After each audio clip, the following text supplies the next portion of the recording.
The year was 1875, and the hills of western North Carolina had never seemed so quiet.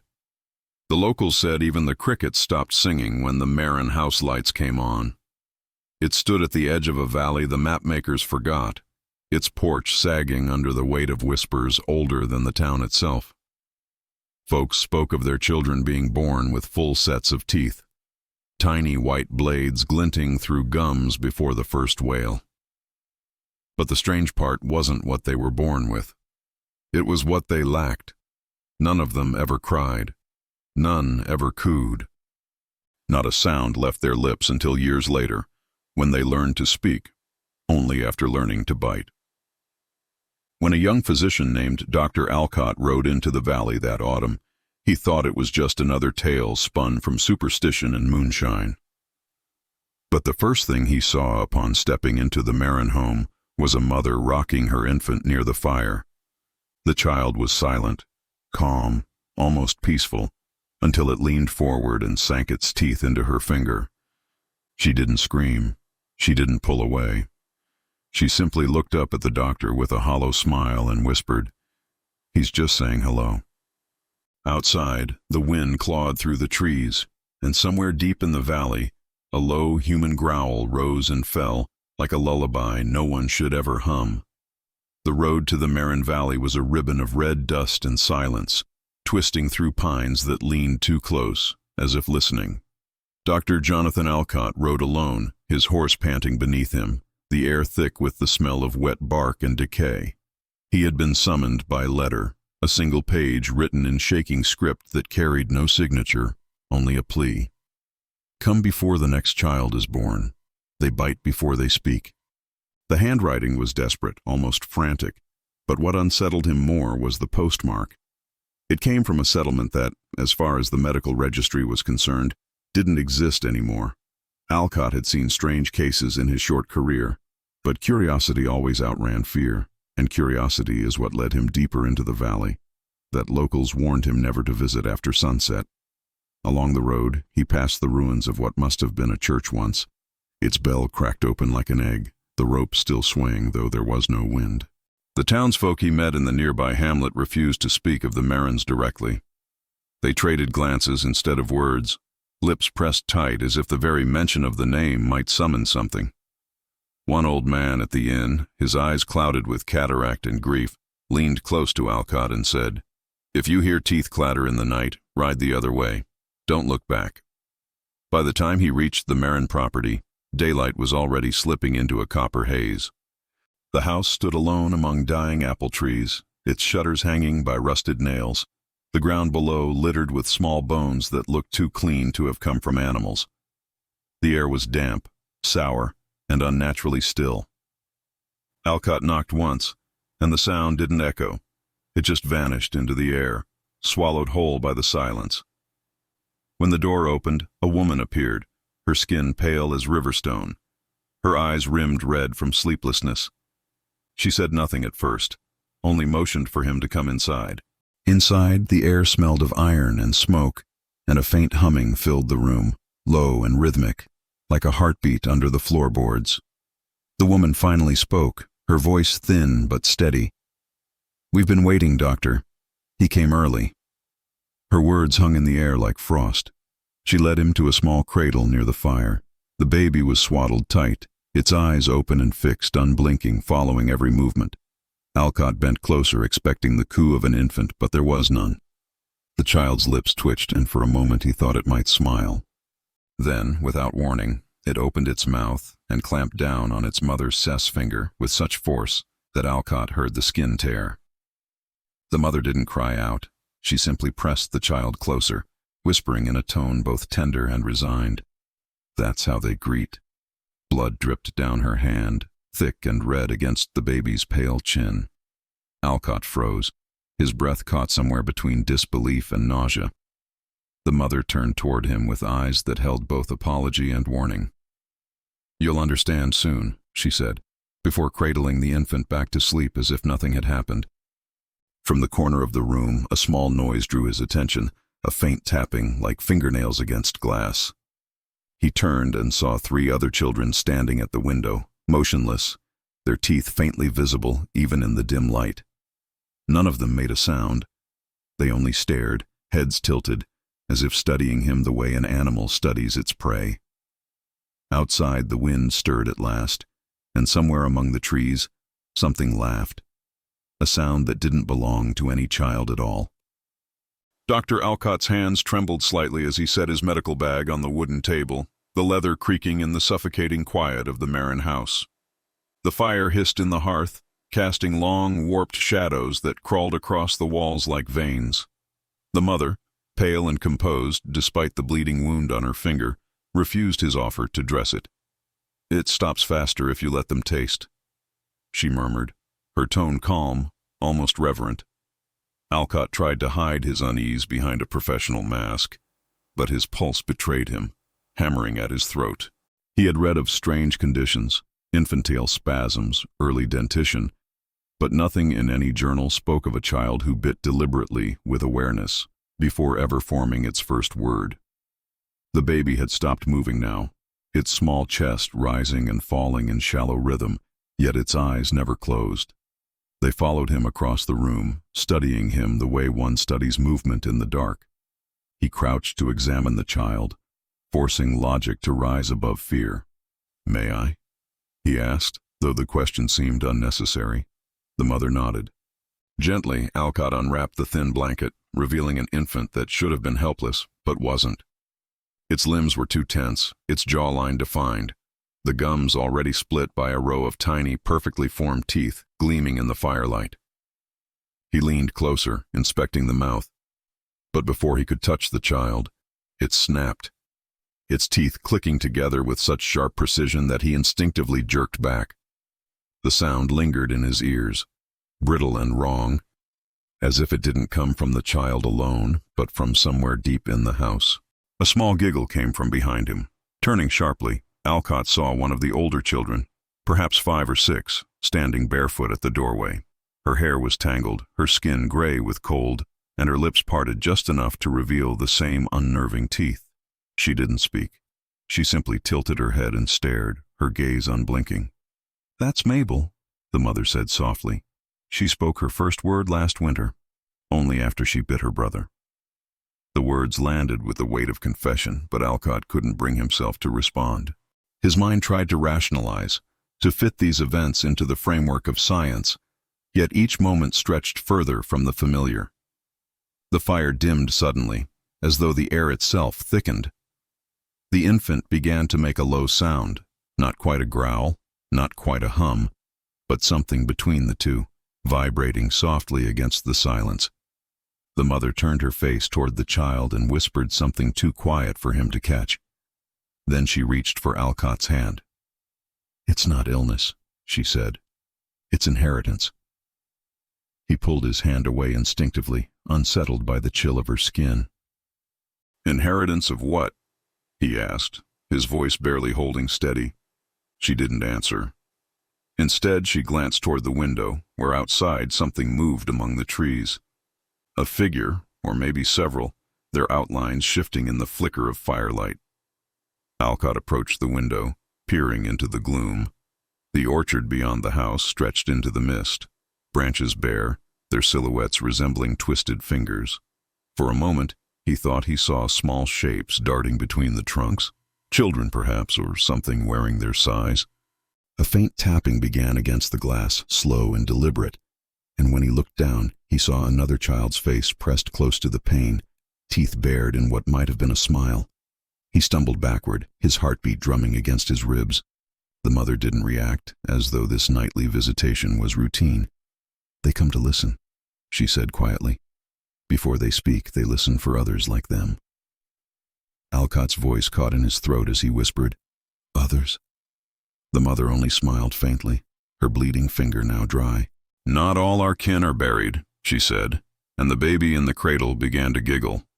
A wet, choking sound that didn't belong in any child's mouth. The next morning, the valley was wrapped in a fog so thick it seemed to smother sound itself. Dr. Alcott rose from the narrow bed the Marins had offered him, his mind weighted by the unease of a sleepless night. He had heard movements beyond the walls, small footsteps pacing, faint laughter that stopped whenever he stirred, and once, just before dawn, the unmistakable scrape of teeth against wood. He told himself it was the wind, the house settling, rats perhaps, anything that could be explained by nature, because the alternative was unbearable. When he stepped outside to fetch water from the well, the air clung to him like damp cloth, heavy with the smell of earth and metal. The valley below lay silent, except for the faint dripping of dew from the apple branches, each drop echoing like a clock's tick in that stilled world. Later that day, he made his way into the nearby settlement, determined to find records, any trace of the Marin family history. The town itself seemed suspended in another time. No laughter from children, no hammering of blacksmiths, only quiet eyes peering from behind curtains as he passed.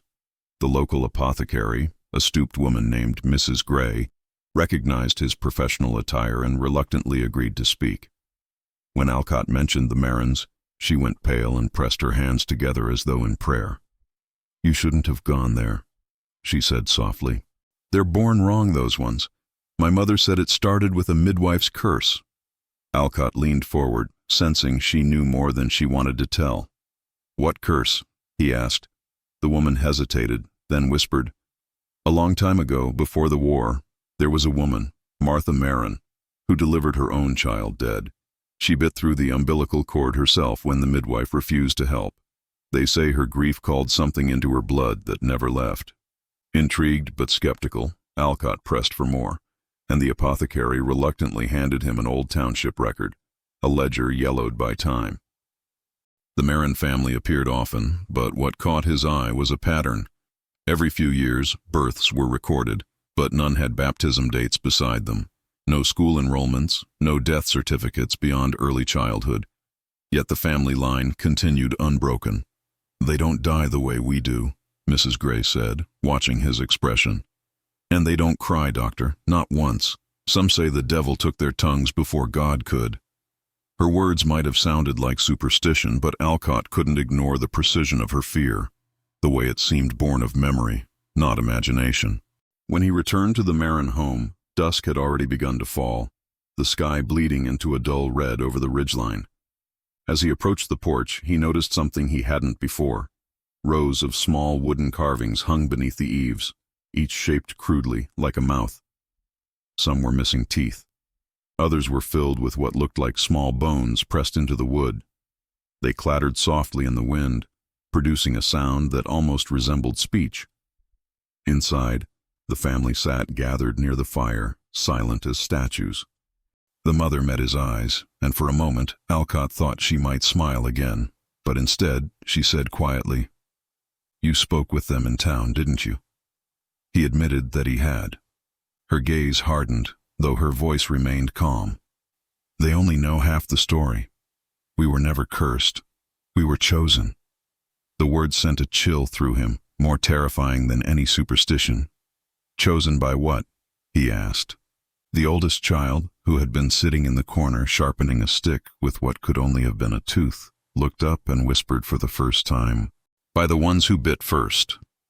The room went still. Alcott felt every instinct scream at him to leave, yet he found himself unable to move. Outside, through the thin pane of glass, faint figures began to appear again among the apple trees, their outlines pale and their mouths faintly moving, though no sound emerged. The mother looked toward the window with quiet pride and said, "They come when new blood enters the valley." Alcott followed her gaze and realized with a cold weight settling in his chest that she wasn't talking about the birth of another child. She was talking about him. The night was colder than any Alcott had felt since arriving in the valley, and the house seemed to absorb the chill like a living thing. Sleep came in broken fragments, his rest haunted by the sound of whispering teeth and the distant rhythm of footsteps circling the walls. When he awoke, the fire had burned to ash, and the faint light of dawn seeped through the cracks in the shutters. He rose, restless and drawn by a gnawing unease he couldn't name. Something in the mother's last words lingered in his thoughts. We were chosen. He told himself he would leave that morning, but curiosity, cruel and persistent, pushed him to look deeper before abandoning his search for reason. He stepped outside, boots sinking into the damp soil, and noticed the fog curling low across the ground. swirling like breath from something sleeping beneath it. Behind the house, the trees stood black and skeletal, their branches heavy with rot, and the earth bore the faint outlines of old disturbances, shallow mounds and depressions that the rain had not erased. He followed a narrow path leading beyond the back porch, one he hadn't seen the day before. It wound through dead brush, overgrown and silent, ending at a cluster of wooden crosses leaning against a crooked fence. There were at least a dozen of them, maybe more, all handmade, their wood darkened by age. Alcott's breath quickened as he stepped closer. None bore names, dates, or scripture, only small, carefully nailed objects gleaming faintly in the mist. Teeth, rows of them, tiny, uneven, yellowed by time. Each cross was adorned not by flowers or carvings, but by teeth fixed in rough symmetry, some from infants, others far too large to belong to children. For a long moment, Alcott could not move. The air here was different, thicker, saturated with the smell of copper and damp clay. He knelt beside one of the graves and brushed the dirt from its base, uncovering a small wooden plaque buried halfway in the mud. It bore only one word, scratched by a trembling hand. Listened. His stomach tightened. The word made no sense, yet it carried a strange weight, as though it meant something deeply personal to those buried there. He reached forward, almost against his will, and touched one of the nailed teeth. The wood beneath it was warm, impossibly so, as if it had been held by living hands moments before. A noise broke the stillness, a faint rustle of movement behind him. He turned sharply, but no one was there. The trees swayed without wind, their branches groaning softly. And then he saw them, small footprints in the mud, leading between the graves, circling them, stopping right behind where he stood. They were fresh. Alcott's breath came shallow now, the rational part of his mind battling the rising pulse of panic. He looked again at the crosses, realizing that some of the teeth were newer than others, their enamel still bright and smooth. Someone had been tending to these graves recently, someone who still came here. The mother's voice echoed in his memory, her calm acceptance of the grotesque, her words about inheritance. He began to understand what she had meant. These were not ordinary burial sites. They were tributes, memorials to the ones who had bitten first, perhaps even the family's own kin, sealed not with words or prayers, but with pieces of their own flesh. The earth beneath his boots shifted slightly, a subtle, slow movement like something exhaling below the soil. He stumbled backward, eyes locked on the nearest cross. For a brief second, he could have sworn the teeth moved, grinding faintly against one another with the sound of bone against stone. The air thickened with the smell of rot and iron, and somewhere close, a soft giggle drifted through the fog. It was a child's laugh, light, melodic, wrong in every way. When he turned toward the house, he saw the youngest Marin child standing by the doorway, staring at him, mouth open wide enough to reveal the small gap where a tooth was missing. The boy raised his hand slowly and pointed toward the grave Alcott had touched. "That one listened too long," he said, his voice cold and toneless. And as the doctor watched, the earth around the graves began to tremble as though something underneath had finally started to stir. Dr. Alcott stumbled back toward the house, mud clinging to his boots and breath tearing through his throat as if the air itself resisted being drawn in. The world behind him seemed alive with movement, the faint tremor of shifting soil, the whisper of roots tearing, or perhaps something else rising through the layers of earth. When he reached the porch, the mother was waiting, framed by the doorway with the firelight behind her. Her expression was unreadable, a mixture of exhaustion and something eerily close to relief. "You found them," she said softly, as though he had fulfilled some grim obligation. Alcott's voice broke as he demanded an explanation, asking about the graves, about the teeth nailed to the crosses, about the laughter that came from the ground. She didn't answer immediately. Instead, she gestured for him to come inside, her hand trembling as she closed the door behind them. The children sat by the hearth, motionless and alert, their eyes reflecting the flames like pools of dark water. The mother knelt beside them and pressed her bitten finger to the youngest child's lips, leaving a smear of blood that glistened faintly. "You've seen what happens to those who listen too long. she began, her voice thin but steady. "Now you deserve to know why." She motioned for Alcott to sit, and though every instinct in him screamed to run, something in her tone, some quiet inevitability, rooted him to the spot.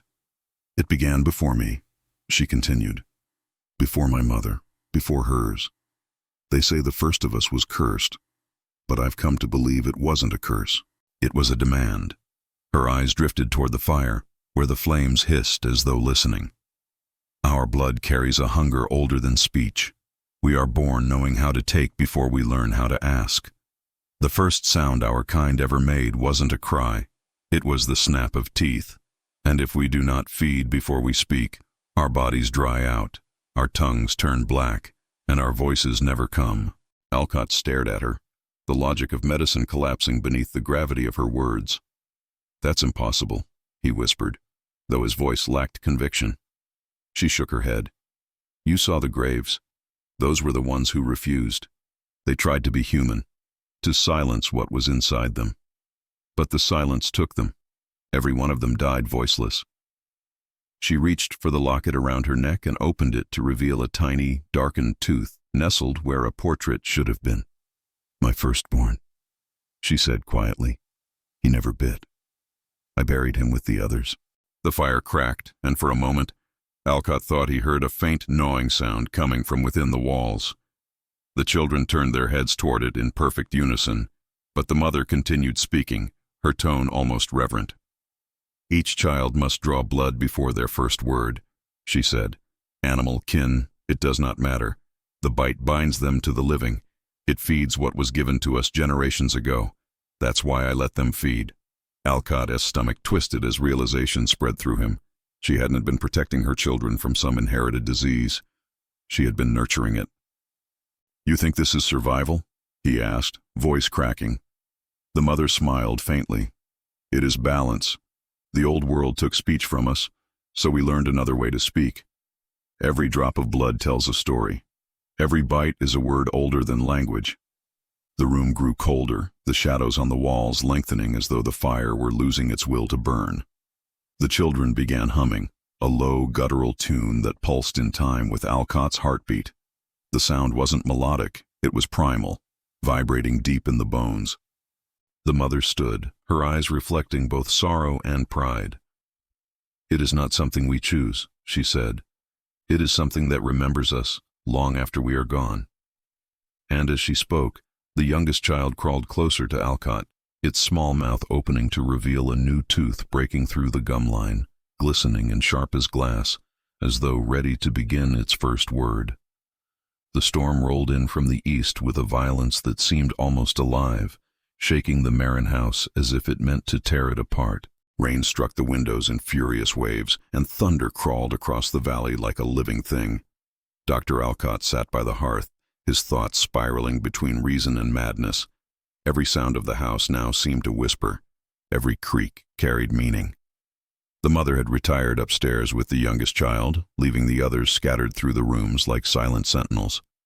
Alcott's heart pounded with the rhythm of the storm, his body trembling from exhaustion and dread. He could no longer convince himself this was a sickness or a shared delusion. There was something ancient at work here, something that fed not only on blood but on silence itself. When lightning flashed across the sky, he caught a glimpse of the orchard outside, and his breath caught. Shapes were moving between the trees, too many to count, crawling and swaying in the rain, their pale faces catching the light like reflections on water. He knew then that he couldn't stay. Whatever these people were, whatever he had uncovered, it wasn't meant for human eyes. Gathering his things in haste, he slipped out the back door, into the cold and the dark. The rain fell in sheets, blurring the world into streaks of gray and shadow. He stumbled toward the barn, seeking shelter in time to plan his escape. The structure loomed ahead, old and crooked, its roof half collapsed, but it offered cover from the storm. Inside, the smell hit him first, iron, rot, and something faintly sweet. He raised his lantern, the dim light revealing the shapes around him. Carcasses hung from the beams, not livestock but something smaller, stripped clean to the bone. Beneath them lay a trough filled with thick dark liquid that shimmered faintly when the lightning flashed. He thought it was water until he saw the teeth floating in it. The lantern shook in his hand as footsteps echoed behind him. He ducked behind a pile of hay, his breath shallow, his mind screaming at him to run. Through a narrow gap, he saw them entering the barn. The Marin family, all of them. The mother led the way, her eyes reflecting the flicker of his hidden light. The children followed, their movements synchronized, deliberate. None of them spoke. The mother carried something wrapped in a cloth, raw meat still steaming. She placed it in the center of the barn, and the children gathered around it in a circle. Alcott pressed a hand over his mouth to keep from gasping. There were no knives, no tools, no prayers. One by one, the children leaned down and began to tear at the flesh with their teeth. The sound was wet and slow, punctuated only by the patter of rain on the roof. When the mother finally joined them, her mouth glistening red, she began to hum that same low melody Alcott had heard earlier, a sound that rose and fell with the rhythm of feeding. It wasn't music. It was a ritual. Their voices blended into something guttural, something older than words. The longer he listened, the more his vision blurred, the more the sound seemed to twist inside him, stirring something instinctual. He wanted to look away but couldn't. The children's eyes glowed faintly in the dark, their faces serene as if they were praying, their movements almost reverent. When the lightning flared again, Alcott caught sight of something beyond them, a figure hanging from a rafter suspended by its ankles. It was human. Its throat was open, the edges of the wound bitten rather than cut. He staggered backward, bumping against the wall, and the sound made them stop. Every head turned toward him at once. The humming ceased. For a single heartbeat, the barn was utterly silent, except for the rain. Then the mother smiled faintly and whispered, "You shouldn't have watched." Before he could react, one of the children moved faster than he thought possible, lunging through the dark. Pain exploded across his wrist as small razor-sharp teeth sank into his flesh. He tore free and stumbled into the storm, clutching his bleeding arm, the taste of copper and fear thick in his mouth as the barn door swung open behind him, and the night filled with the sound of soft, wet laughter. The rain had turned to a fine mist by the time Dr. Alcott reached the edge of the orchard, his arm slick with blood that wouldn't stop flowing. The bite was small but deep, perfectly circular, as if made by something with precision rather than impulse. His lantern had long since gone out, leaving only the faint glow of lightning to guide him through the trees. Every sound felt magnified. The crunch of wet leaves beneath his boots, the drip of rain from the branches, the thudding rhythm of his own pulse echoing in his ears. He could still hear the family behind him, faint murmurs and soft laughter rising and falling with the wind. He didn't dare look back. All that mattered was reaching his horse, reaching the road, reaching anywhere but here. But with each step, a strange numbness began to spread from his wrist upward, a cold crawling beneath the skin that pulsed in time with his heartbeat.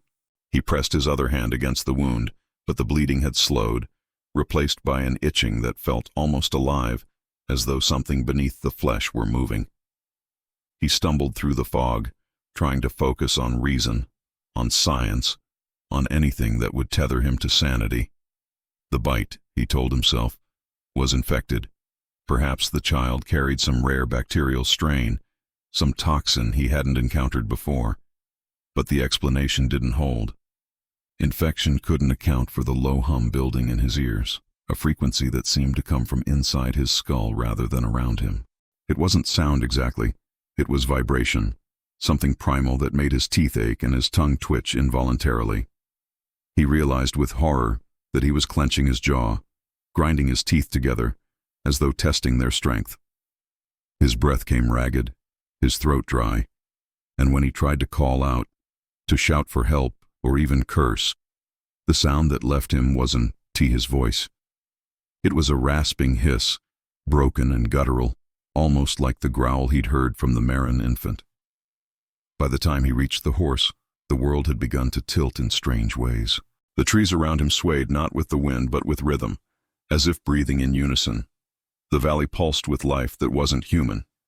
He climbed into the saddle, his body heavy, his vision blurred by fatigue and fever. The horse resisted, snorting and stamping as though it sensed what he was becoming. He pulled at the reins, but the creature reared, eyes wide with terror, refusing to move. A sharp pain tore through Alcott's jaw, and when he reached up to touch it, he felt something sharp at the back of his gums, tiny points breaking through the skin where no teeth should be growing. The taste of blood filled his mouth. He spat, but the blood kept coming, dark and metallic, the air around him thick with the smell of it. Behind him, the laughter had stopped. In its place came silence so deep it felt physical, pressing against his skull. Then, from the direction of the house, a soft voice called out. It was the mother's voice, calm and distant, carrying through the fog. "You can't leave now, Doctor. It's begun." He turned toward the sound, and for a moment, he saw them through the mist. The mother and her children standing at the edge of the orchard, their faces pale, their mouths slightly open, glinting faintly in the dim light. Their teeth looked brighter now, sharper, as though reflecting something unseen. He tried to urge the horse forward again, but his arm gave out, weak and trembling. The hum in his head grew louder, almost rhythmic, and his vision flickered with bursts of white light. His words failed him completely when he tried to speak, replaced only by a low, involuntary growl. The last coherent thought that crossed his mind before darkness closed in was that the family had been right all along. Speech did not come first. Before man learned words, before breath became language, there had only been hunger and soundless communication, something older than reason, older than prayer. As his jaw ached and his throat convulsed, Alcott felt a strange clarity settle over him. His body no longer felt like his own, his mind no longer entirely separate from the whispers in the air. In the final flash of lightning before the storm passed, he saw the reflection of his own teeth glinting back at him, and for the first time since he'd entered the valley, he didn't feel fear. He felt belonging. When morning came, the town awoke to silence that didn't feel natural, as though the world itself had paused to listen for something beneath the surface. The fog hadn't lifted. Instead, it hung heavier than before, pressing against the windows of every house and swallowing the sound of church bells that should have rung at dawn. The Marin property stood hidden behind that wall of gray, and yet, from the outskirts of town, faint shapes could be seen moving near the orchard, shadows that didn't follow the rules of light. No birds sang, no dogs barked. Even the trees seemed frozen mid-breath. When Sheriff Dooling rode up to investigate, he found the gate wide open, swinging gently as if inviting him in. The ground was slick with dew and something darker, a trail that led toward the porch where a lantern still burned, its flame steady despite the damp. He dismounted, calling out for Dr. Alcott, whose horse had been found wandering by the roadside hours earlier, reins torn and eyes wild. But no one answered. The door creaked as he pushed it open, revealing a house untouched by the night's chaos yet wrong in a way that couldn't be named. Every piece of furniture was perfectly aligned, every picture frame hung level, and every clock ticked in precise unison. But there was no sound of breathing, no shuffle of footsteps, no human presence at all.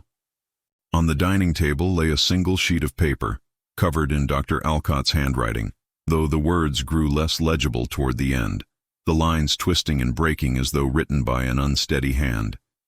The first half of the letter read like a medical report, symptoms, observations, a record of infection and behavior. But as the text descended, it shifted into something else entirely, words written not as notes but as warnings, describing voices that lived in the marrow, a call older than speech that could not be silenced once heard. The final line was incomplete, ending mid-word, the ink smeared as if the writer had been pulled away. Sheriff Dooling felt a chill crawl up his neck as he noticed the faint buzzing beneath the sound of the clocks.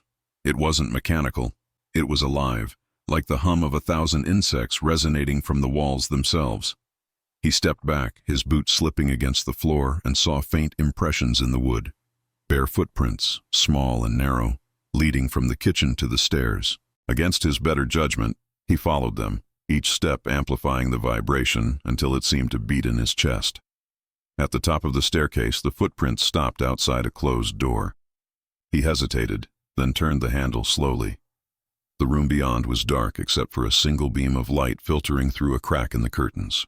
In that narrow light he could see them, the Marin children, sitting side by side on the floor, their heads tilted slightly as they watched him, Their eyes glowed faintly, their smiles serene, and in their laps lay something that might once have been Dr. Alcott's coat. The sheriff tried to speak, but his throat tightened, the words dying before they could form. The children didn't move, but their jaws began to twitch, teeth glinting like wet glass. The hum grew louder, vibrating through the walls, the floor, his bones. He stumbled back, reaching for his revolver, but the air grew thick, pressing against him until it felt like drowning. The moment before he lost consciousness, he saw their mouths open, not to scream, but to breathe in unison, as if inhaling him. When he awoke, the room was empty, the light gone, and the air still. The only trace of life was the faint echo of the hum fading into silence. By the following evening, the Marin estate had vanished. The orchard, the house, even the fence posts were gone, replaced by open field as though nothing had ever stood there. Dr. Alcott's notes were recovered from the sheriff's coat pocket, though he had no memory of writing them. They spoke of a lineage older than mankind, of voices that shaped evolution itself through hunger, of something buried beneath the soil that called to those who carried its blood. To this day, locals say that when the wind passes through the valley on certain nights, you can hear it. The faint hum, the whisper of teeth against bone, the memory of what once lived there, and perhaps still does, waiting for the next to listen. If you've made it this far into the story, then maybe you've already begun to hear it too. So don't forget to like, comment, and subscribe.